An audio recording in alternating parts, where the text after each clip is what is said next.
Arcade Heroes.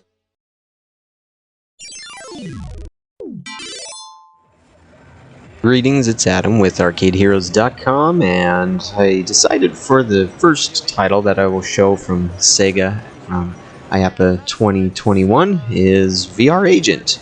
The first time that I can think of that Sega's released a VR game to the market. They've tested things in the past, particularly there was, I think it was called Netmerc or Tech War, way back in the 90s, and with a very elaborate setup that was just never released.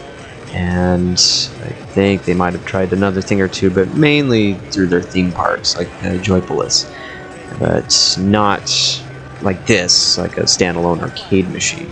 And so this is actually developed by 3 Mind Wave, a company out of China, that, or maybe it's Hong Kong, that developed the game that you can see behind the guy playing right here, the ATV Slam.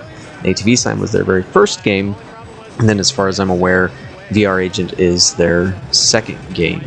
And what's interesting about it is that it's not exactly a light gun game in the traditional sense, because you can look around, so it feels like part light gun game on rail shooter, because you're not controlling the movement of your character where they go, but you do control the view like in a first-person shooter, so it's almost like a little blend between the two.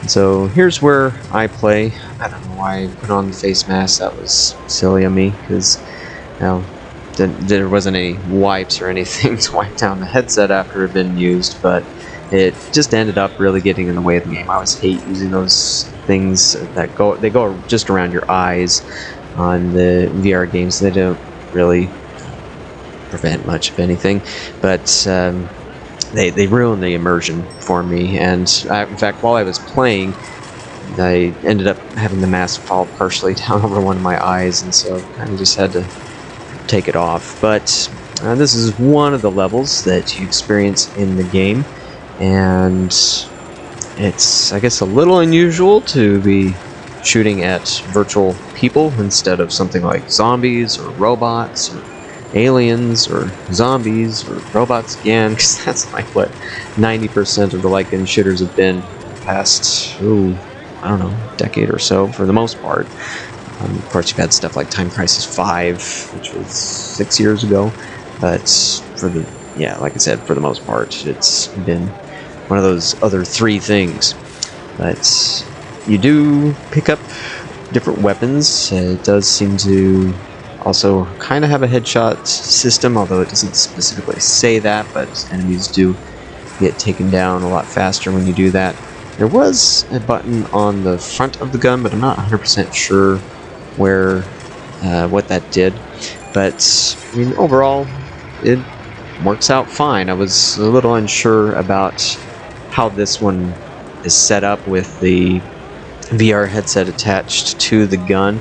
I mean, it's not perfect.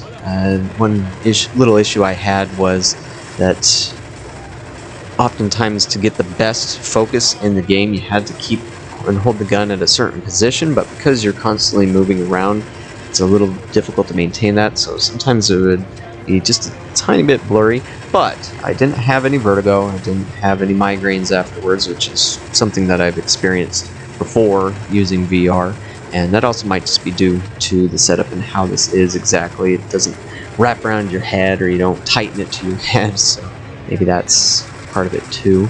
I'm not sure, but everything was responsive. And at these kind of mini boss fights where you have to shoot at the targets to take out big enemies. But this can link up to 4 units, and you can have multiplayer. And not sure. It's too bad there wasn't more units there, but they were limited on booth space. And yeah, you get that high score there and other things. But there's the goggles, what they look like. I'm not 100% sure which headset's being used there exactly, but that's VR Agent by Sega. So thanks for watching, and see you on the next video.